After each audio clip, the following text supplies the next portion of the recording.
ইনকিলাব মঞ্চের মুখপাত্র ওসমান হাদি তিনি গুলিবিদ্ধ হওয়ার পর থেকে আমরা পুরো জাতির সাথে উৎকণ্ঠিত ছিলাম। আমরা আমাদের শোক নিন্দা অব্যাহত রেখেছি, এখন অব্যাহত রেখেছি তার নিহত হওয়ার পর থেকেও। কিন্তু একটা প্রশ্ন, ওসমান হাদি কখন গুলিবিদ্ধ হলেন? তিনি নির্বাচনী প্রচার থেকে ফিরে আবার নির্বাচনী প্রচার, নির্বাচনী কাজে যাওয়ার সময় বারবার বলছে, তারেক রহমান একটা কথা বলেছেন না যে ওসমান হাদি নির্বাচন চেয়েছিলেন, নির্বাচনমুখী ছিলেন। ওসমান হাদি নির্বাচনমুখী ছিলেন, আর এই ওসমান হাদি নিহত সূত্র ধরে তিনি যাদেরকে উত্তরসূরি রেখে গেছেন তারা কি অযোগ্য না?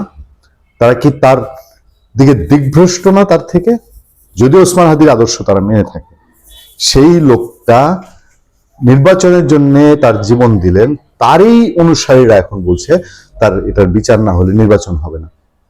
আমি বলি ঘুরে ফিরে এটাই ছিল তাদের উদ্দেশ্য, তাদের প্ল্যানই ছিল এটা যে ওসমান হাদির এরকম একটা পরিণতি হলে পরে এইটাকে ইস্যু ধরে, আসল কথাটা এখন মুখ দিয়ে বের হয়ে আসছে। গত এক সপ্তাহ ধরে দেশের মানুষ সবাই এটা অনুমান করছিল না যে এটার ভিতরে অন্য খেলা আছে।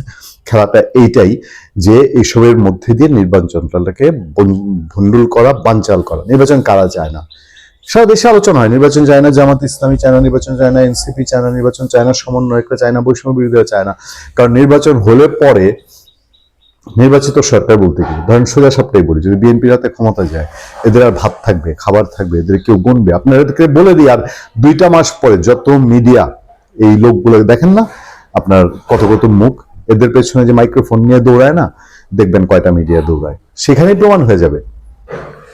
এই প্রথম আলো যখন জ্বলছে পুড়ছে, তখন এই এনসিপির এই দায়িত্বশীল নেতারা সাজিসের ফেসবুক পোস্টগুলো দেখেন তো, তখন তার ফেসবুক পোস্টের ভাষাগুলো কি ছিল?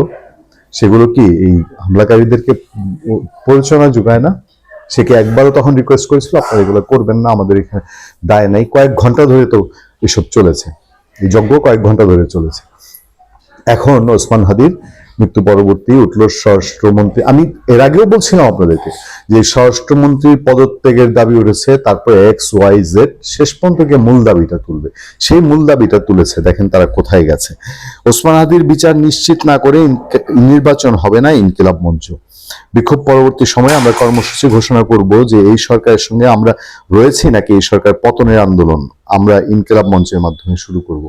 এই পতনের আন্দোলনের পেছনেও আরো একটা হেতু আছে। ওই যে বিপ্লবী সরকার বলে, এরা বিপ্লবী সরকার করতে চায়।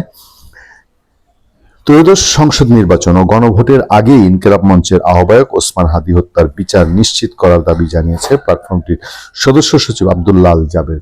জানতেন বক্তৃতা দিয়ে যে কেউ বলেছে তা না, এটা ওই সংগঠনে হাদির পরবর্তী পোস্টে যে আছে সেই বলছে যে ওসমান হাদির হত্যাকারী কারা সেটা না জানিয়ে তড়িঘড়ি করে নির্বাচন দিয়ে চলে যাবেন, এটা হবে না, নির্বাচনের আগে বিচার নিশ্চিত করতে হবে, এর আগে কোনো বিচার হবে না। এবার খালি সব লুফে নিলেই হলো, হ্যাঁ তোমরা তো ঠিক বলছো, এটা আমার নৈতিক দায়িত্ব, হ্যাঁ আমার শাসনের সময় এমন ঘটনা ঘটেছে, এটা ঘটতে দেওয়া যাবে না, বলে ফেললেই তো সারা কাজ সারা। ওসমান হাদির হত্যাকাণ্ডের সঙ্গে জড়িত খুনিও তাদের মদতদারদের বিচার না হওয়া পর্যন্ত রাজপথ ছাড়বে না ইনকিলাব মঞ্চ। বলেন দেখি, FBI এর মতো গোয়েন্দা সংস্থাকে যুক্ত করে দ্রুত বিচারিক ট্রাইব্যুনাল গঠন করার দাবিও জানানো হয়। আইন উপদেষ্টা বলেছে যে দ্রুত বিচার ট্রাইব্যুনাল হবে, এখন আরো বিচারিক ট্রাইব্যুনাল লাগবে, সেখানে FBI লাগবে, KGB লাগবে, CIA লাগবে, তারপরে আমাদের পেয়ারি ওই পাকিস্তানি গোয়েন্দা সংস্থা ISI লাগবে, দেখবেন কয়েকদিন পরে বলবে আল কায়দা লাগবে। জুলাই গণঅভ্যুত্থানে অনুপ্রাণিত প্ল্যাটফর্ম ইনকিলাব মঞ্চের সদস্য সচিব জাবের বলেন, অতি দ্রুত আপনারা একটি বিচারিক ট্রাইব্যুনাল গঠন করেন এবং সেক্ষেত্রে আপনারা FBI এবং স্কটল্যান্ড ইয়ার্ডের মতো গোয়েন্দা সংস্থাকে এর সাথে যুক্ত করেন।